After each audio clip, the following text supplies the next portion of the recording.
Hello everyone, আসসালামু আলাইকুম। Welcome to RNB global consultancy. আজকের ভিডিওতে আমরা ইউরোপের কিছু দেশ নিয়ে কথা বলবো। আপনারা অনেকেই ইউরোপের বিভিন্ন দেশ, সেনজেন হোক বা নন সেনজেন হোক, অনেক দেশে আপনাদের যাওয়ার স্বপ্ন। আপনারা ইউরোপের দেশে যাবেন, কিন্তু আপনারা সবসময় ওয়ার্ক পারমিটের পিছনেই কিন্তু ঘুরেন। মানে ওয়ার্ক পারমিট নিয়ে আপনারা ইউরোপে যাবেন, মানে ওয়ার্ক পারমিট নিয়ে আপনারা ইউরোপে ঢুকবেন। কিন্তু আপনারা কি জানেন, যদি আপনাদের প্ল্যান একটু চেঞ্জ করেন, আপনাদের যদি প্ল্যানটাকে একটু মডিফাই করেন, তাহলে আপনার ইউরোপের যে যাত্রা সেটা কিন্তু আরো বেশি স্মুথ হয়ে যাবে। সেটা কিরকম, আপনাদেরকে আজকে সে বিষয়ে একটু পরামর্শ দিব। আমরা সবাই ওয়ার্ক পারমিটের পিছনে ঘুরি, কিন্তু ওয়ার্ক পারমিট নিয়ে ইউরোপে যাওয়া অনেক কঠিন একটা ব্যাপার।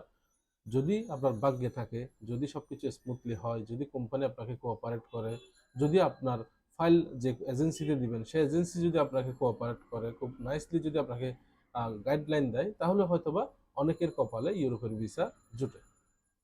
কিন্তু অনেকেই কিন্তু হতাশ হচ্ছে প্রতিনিয়ত। আমরা একটা জিনিস রিসার্চ করলাম, সেটি হচ্ছে যাদের এসএসসি বা এইচএসসি যারা পাশ করেছেন, যাদের এসএসসি এইচএসসি সার্টিফিকেট আছে, তারা যদি ইউরোপের জন্য চেষ্টা করে থাকেন, তাহলে আমরা প্রথমেই সাজেস্ট করব আপনারা স্টুডেন্ট ভিসা নিয়ে চেষ্টা করেন। সেটা কিরকম, ইউরোপের বিভিন্ন দেশে আইএলটিএস কিন্তু লাগে না, ব্যাংক স্টেটমেন্ট, ব্যাংক সলভেন্সি এগুলো কিন্তু লাগে না। সো স্টুডেন্ট ভিসায় যদি আপনি অ্যাপ্লাই করেন, সেটা হোক ক্রোয়েশিয়ার জন্য হোক, সেটা লিথুনিয়ার জন্য হোক, সেটা বুলগেরিয়ার জন্য হোক, সেটা মেসিডোনিয়া হোক, সেটা সার্বিয়া হোক, সেটা কসোভো হোক, প্রত্যেকটি দেশেই কিন্তু স্টুডেন্ট ভিসা অ্যাকসেপ্ট করতেছে। তো আপনারা যদি আপনাদের প্ল্যানের কিছুটা মডিফাই করে, যাদের এসএসসি এইচএসসি পাস করেছেন, যারা অলরেডি সার্টিফিকেট আছে, তারা যদি ইউরোপে যাওয়ার স্বপ্ন বুনে থাকেন, আমরা আপনাদেরকে সাজেস্ট করতে চাই, সেটি হচ্ছে আপনি প্রথমে স্টুডেন্ট ভিসা নিয়ে ট্রাই করেন।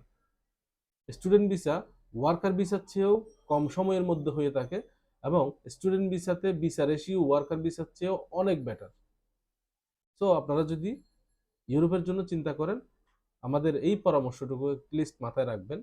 আপনারা অবশ্যই স্টুডেন্ট ভিসা নিয়ে প্রথমে ট্রাই করেন, তারপরে যদি কোনো কারণে প্রবলেম হয়, ওয়ার্ক পারমিটের জন্য চেষ্টা করতে পারেন।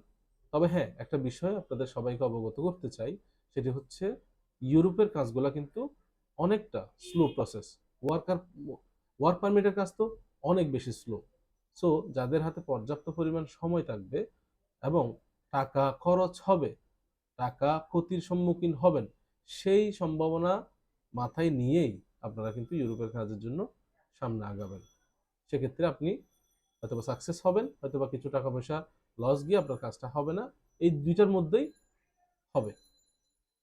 সো যারা এই মন মানসিকতা সেট করে, টাকা খরচ হবে মানে টাকা লস হতে পারে এবং সময় বেশি লাগতে পারে, এই জিনিস দুইটা যদি আপনারা মাইন্ডসেট করতে পারেন, তাহলে আমরা বলবো আপনারা ইউরোপের জন্য ট্রাই করেন। কারণ ইউরোপের কাজগুলো খুবই স্লো প্রসেসে আগায়। মিডল ইস্টের মতো খুব দুমদাম করে কিন্তু ইউরোপের কাজগুলো হয় না। তো যাদের বিদেশ যাওয়ার তাড়া আছে, তারা ইউরোপে ট্রাই করবেন না। যাদের বিদেশ খুব দ্রুত চলে যাওয়ার তাড়া আছে, তারা মিডল ইস্টের কোনো দেশে ট্রাই করেন এবং সেখান থেকে প্রয়োজনে ইউরোপে ট্রাই করবেন। তো আশা করি ভিডিওটির মাধ্যমে কিছুটা হলেও আপনারা ইনফরমেশন গ্যাদার করতে পারবেন। সবাই ভালো থাকবেন, আরএনবি গ্লোবাল কনসালটেন্সির সাথেই থাকবেন, আমাদের ইউটিউব চ্যানেলটিকে সাবস্ক্রাইব করবেন। আল্লাহ হাফিজ।